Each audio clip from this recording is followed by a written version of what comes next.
যাতে ওগুলো বৃষ্টিতে মানে ওগুলো কুয়াশাতে না ভিজে যায়। এইসব ছোট ছোট জিনিস এগুলো। আর খুব হাওয়া হচ্ছিল বলে টেন্টকে আমরা এই পাথর দিয়ে এরকম লাগিয়ে রেখেছি, নাহলে তো মানে খুব একটু পরে আবার হাওয়া চালু হয়ে যাবে। তোমরা যারা পাহাড়ে আসো তারা জানো 12টা 1টার পর প্রত্যেকটা পাহাড়ে ওয়েদার খারাপ হয়, খুব হাওয়া চলে। ঠিক 7টা, সন্ধ্যা 7টা 8টার পর নিস্তব্ধ হয়ে যায়, একটু ঠান্ডা বাড়তে থাকে। তো এই হচ্ছে ব্যাপার। এবার আজকে আমরা মুক্তিনাথের দিকে যাবো। মুক্তিনাথ জমসম যাব, জমসম থেকে মুক্তিনাথ যাব, মুক্তিনাথ দর্শন করে তারপরে ফিরবো। শুনছি তো রোডের অবস্থা ভালো না, বরফ পড়ছে। দেখা যাক কি হয়, আমরা কতটা কি এনজয় করতে পারি, সব দেখাবো। আপাতত এখানে বরফ।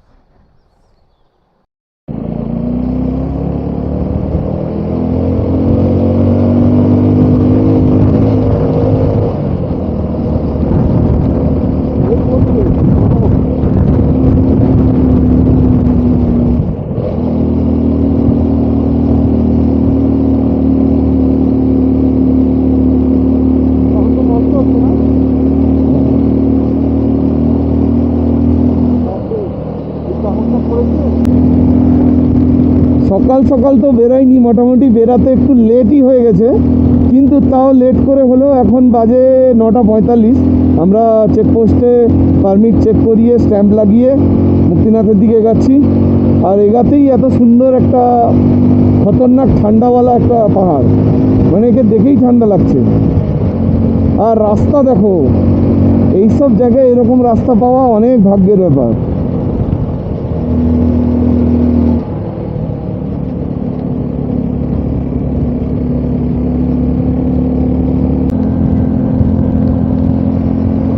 What a view, man! What a view! Oh my God! So amazing!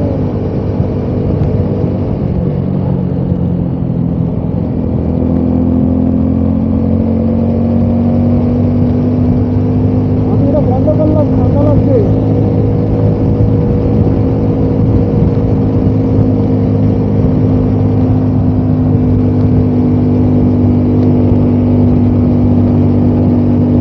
কালকে এরকম জায়গায় চলে আসতে হতো টেন্টের জন্য।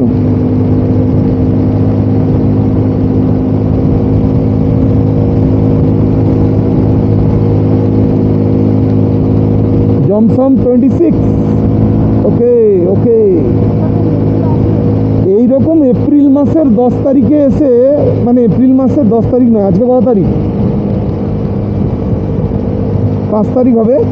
তো এপ্রিল মাসে 5-6 তারিখে এসে যদি আমরা এরকম বরফ পাই। মাঝে মাঝে এরকম বাজে রাস্তা আসছে। হ্যাঁ ঠিক আছে, তুমি কোনো চিন্তা ছাড়া তুলে দেবে, আমার মধ্যে লাগুক।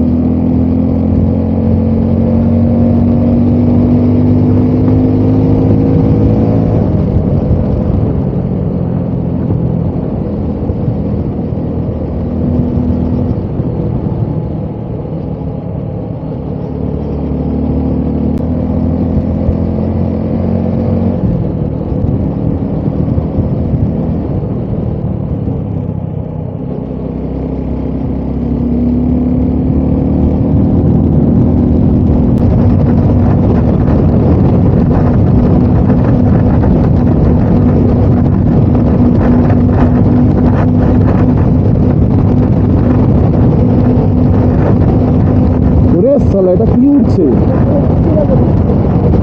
পুরো বাজ পাখির মতো বেরিয়ে গেল। এই যে এপ্রিলিয়া স্কুটি,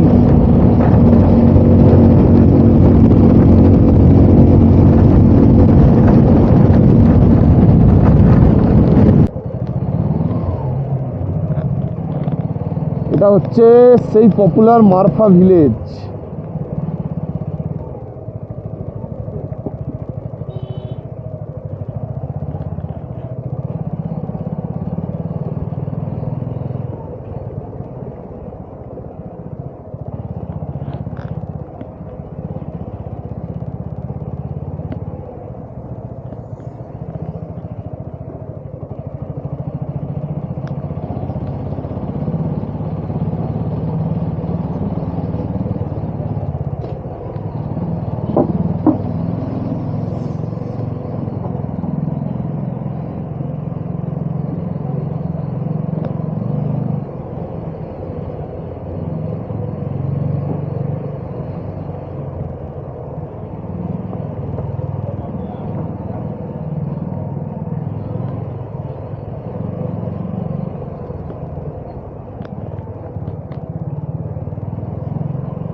এইসব জায়গা অনেক ইয়ে হবে।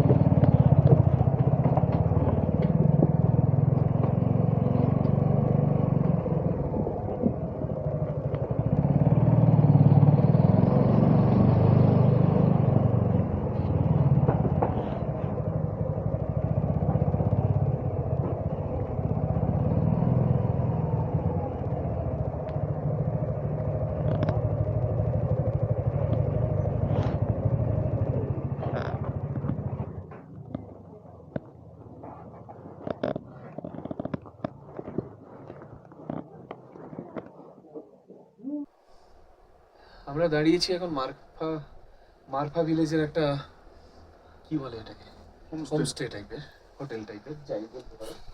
এখানে ওদের টেন্ট করার জায়গা আছে, রান্না করতে দেয়, আর অনেক রুম আছে। আর মুক্তিনাথের দিকে যাওয়ার সময় আমাদের এই যে ওয়েদার যা দেখতে পাচ্ছ, প্রচুর কন্ডিশন খারাপ। এখন সকাল 10:30 বাজে,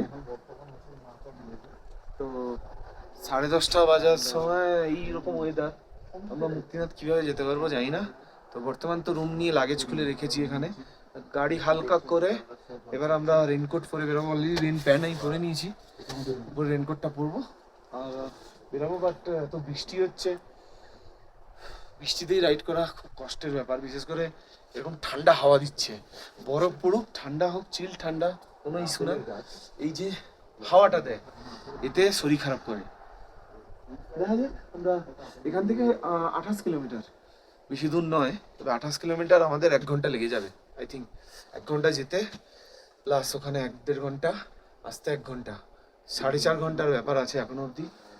তো 4 ঘন্টা থেকে 4.5 ঘন্টার ব্যাপার। এখন 10:30 বাজে, আমরা যদি 11টায় বেরিয়ে যেতে পারি বিকেলের মধ্যে ঢুকে যাবো। দুপুরই বেরাতে হবে, ডেলি আমাদের রাতে ওয়েদার খারাপ হয়ে যাচ্ছে, মানে দুপুরের 10টা বাজার পরই ওয়েদারের এই কন্ডিশন। জানি না, কালকেও এভাবে হয়েছিল, খবর নিলাম, দেখা যাক কতদূর কি করতে পারি। মুক্তিনাথ গেলে দেখাচ্ছি তোমাদের।